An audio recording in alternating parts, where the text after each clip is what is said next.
What's up, Marks? It's your boy Heyman Guy here, and I want to welcome you to the YouTube channel I created this morning. I asked you guys last night if you would be interested in seeing a YouTube channel from me and my thoughts on the things concerning the world of wrestling, and you said you were. Or some of you said you were, so I thought I'd give this a try and just go with it for a little bit. So, again, thanks for the feedback. And I want to discuss what I see the big story. When I woke up this morning, I read that Spike TV apparently is not going to renew their deal with Impact Wrestling at the end of October. So, unless they can find a TV company to get behind them before then, TNA will be without programming, will be without television beginning in November.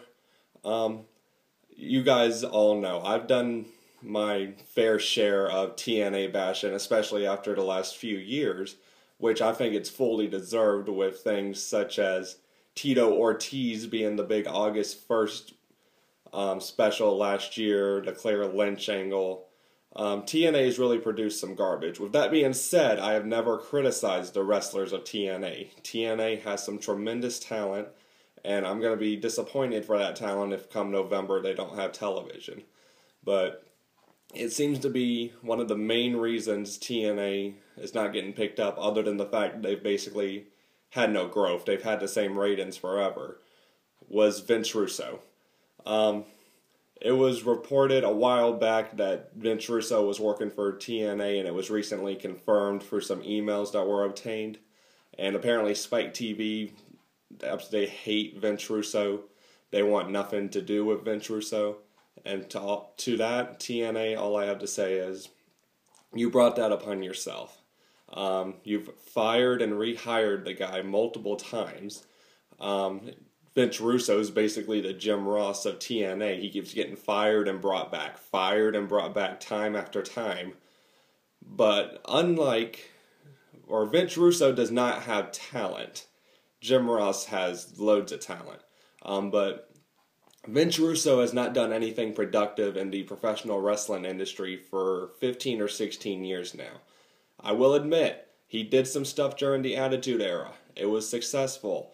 But guess what, people? He had Vince McMahon, who, you can bash him all you want, but he's been on top of this industry for 3 or 4 decades, except for a 2-year period in the 90s. Other than that, Vince McMahon has been dominating the professional wrestling industry. And Vince Russo's ideas only worked when he was being filtered by Vince McMahon.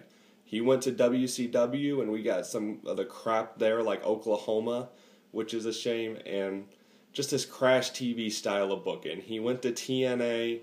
You know, the first days of that company, he led a faction called Sports Entertainment Extreme. You guys figure out what in the world that comes from, or what that stands for. But now, I do not want to give the impression that, well, I'm not done talking about Vince Russo yet. TNA, just fire this guy. Please, just fire him. Let him do his ballyhoo.com. Let him do his little podcast. But Vince Russo should never be employed by a professional wrestling company again, unless that professional wrestling company wants their business to go down the drain.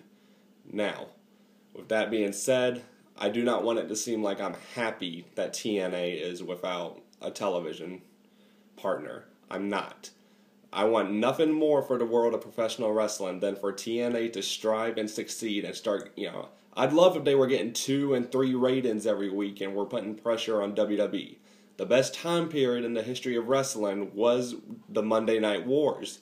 You had 2 viable shows to watch, and guys had 2 viable companies to work for where they could make a living. That's just not the case anymore. But I do want TNA to succeed. I remember 10 years ago flipping the channels and coming across Fox Sports Net. And I can't remember if it was a half-hour or 1-hour show, but there was this wrestling program on at 4 in the evening, which, being a WWE fan my whole life, was odd, because obviously Raws at that time aired at 9, SmackDown's at 8. So I was getting a wrestling program at 4 in the evening, and I'm watching it, and I remember, thinking, okay, I like Jeff Hardy. Jeff Hardy, he's cool. Jeff Jarrett, I know the name. And then I remember watching the likes of Christopher Daniels, Frankie Kazarian, AJ Styles, The Amazing Red, and just, I was wowed. You know, this was the type of action you weren't seeing in WWE. And I loved this company. I remember watching it at that 4 p.m. slot every time I got the opportunity. And, you know, when they moved to Spike TV, you know, I watched every week. For the longest time, I was a TNA fan. You know, I loved the stuff they did with Samoa Joe, AJ Styles, Christopher Daniels, Kurt Angle the first few years he was there. And I was a really big fan of all the stuff Christian did with his coalition and things of that sort. You know, I was a TNA fan.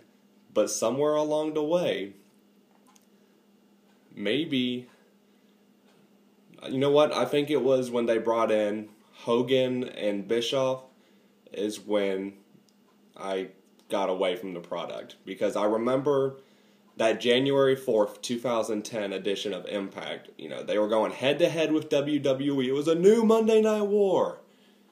And who did they decide? They bring out Val Venus, the Nasty Boys, Kevin Nash, Sean Waltman, better known as X-Pac in the WWE, and a Scott Hall that at that point in his life should not have been on a wrestling program, period, let alone a nationally televised wrestling product. You know, TNA became WCW Light, and unfortunately, that's what it feels like they've been the past few years, especially with Vince Russo's at the helm, who was the booker of WCW in their dying day. You know, bookers don't exist anymore. Vince Russo was the head writer of WCW when they were in their dying days. So, I think that's when I got away from TNA. But with all that being said, I still consider myself a TNA fan in the sense that I want them to succeed.